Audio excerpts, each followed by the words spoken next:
Wakati Leonard Tadeo akivunja ukimya baada ya kutangazwa kuwa rais wa kamati ya Olympic Tanzania TOC, Anthony Mtaka amesema anasubiri ripoti ya kamati ya Olympic ya kimataifa IOC. IOC ilituma mwakilishi Dr. Donald Rukare kufuatilia uchaguzi huo uliofanyika Julai 5, 2026 jijini Dar es Salaam.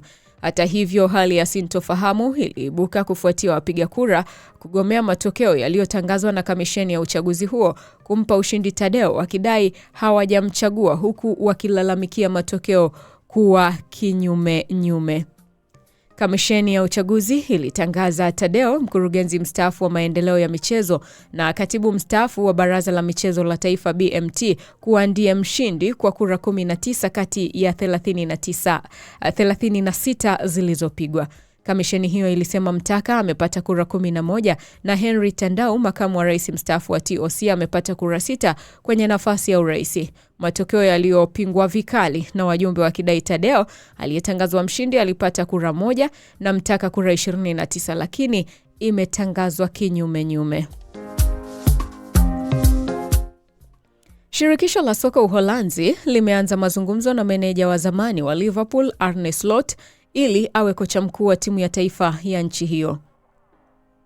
Shirika hilo la soka la Uholanzi inamuona Slot kama mtu sahihi wa kurithi mikoba ya Ronald Koeman, ambaye alibwaga manyanga muda mfupi baada ya Uholanzi kutolewa na Morocco katika fainali za kombe la dunia kwa mwaka 2026.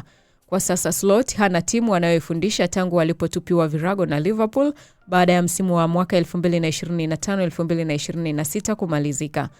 Kocha huyo alitimuliwa msimu mmoja tu baada ya kuiongoza Liverpool kutoa ubingwa wa ligi kuu England EPL.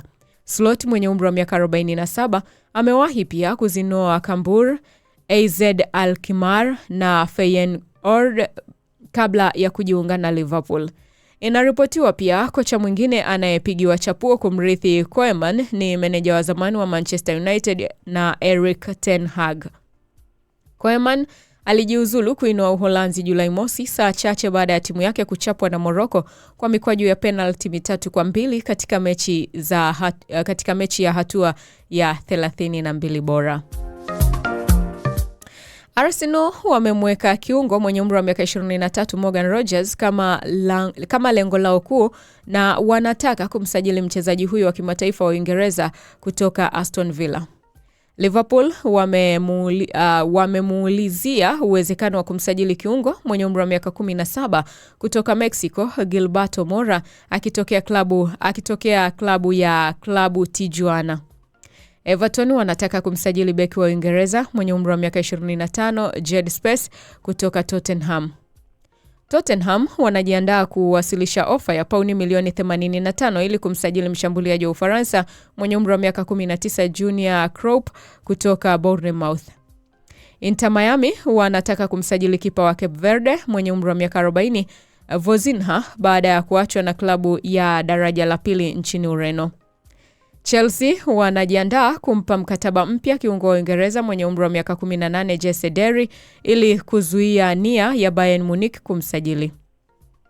Ipswich Town ambao wamepanda daraja hivi karibuni wanataka kukamilisha usajili wa rekodi ya klabu kwa kumchukua mshambuliaji wa Brazil mwenye umri wa miaka 21 Emerson kutoka Toulouse.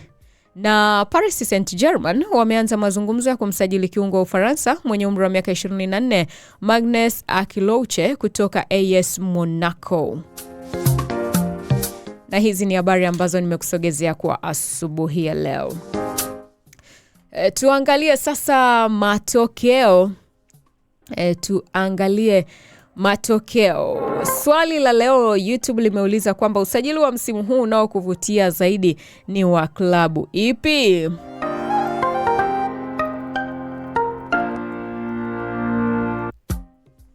Matokeo ni kama ifuatavyo.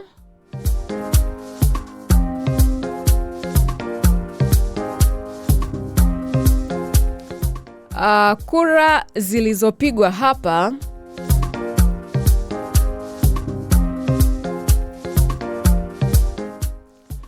Kura Kura zilizopigwa ni kura 30, waliosema kwamba usajili wa msimu huu unaowavutia zaidi ni klabu ya Simba.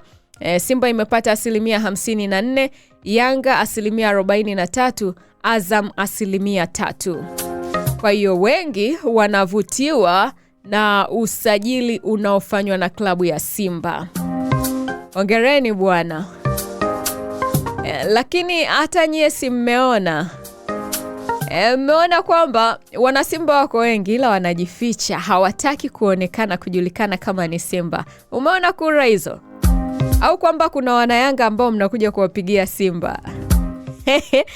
Okay, nikushukuru sana kwa wewe ambaye tumekuwa pamoja tangu pale ilipogonga 1 kamili kwa saa za Afrika Mashariki hadi muda huu hapa. Nimekusogezea habari zilizopewa uzito kurasa za mbele na nyuma za magazeti. Na hapa nimetoka kukusogezea habari kwa asubuhi ya leo. Nikusihi tu endelea kuitegea sikio Imbanasi Radio. 2:30 kwa saa za Afrika Mashariki hadi 3 kamili itakuwa tutajiunga na RFI Swahili kwa ajili ya kupata habari na makala mbalimbali. 3 kamili hadi 4 kamili Tadei Cosmas atakuwepo hapa kukusogezea habari za michezo. 5 kamili hadi 7 kamili nitarejea hapa kukusogezea kipindi cha Mambo Leo. 7 kamili hadi 8 kamili hapo tutajiunga na DW Kiswahili kwa ajili ya kukusogezea habari na makala mbalimbali. Hivyo usikae mbali kabisa na Imbanasi Radio. Ulipo utakapo kuwepo, popote utakapokwenda utatukuta tuko pale tunakusubiri. Nukuu ya leo ikiwa ni Jumatano. Leo ikiwa ni Jumatano ya Julai 8 mwaka 2026, nukuu ya leo inasema usikate tamaa kwa sababu ya leo, kesho inaweza kuwa siku ya ushindi wako. Nakupenda sana, nikutakiwe na asubuhi njema, siku njema yenye baraka na fanaka tele. Kwa heri kwa sasa. Ukiniita Salome Mlai daima nitaitika. Bye bye.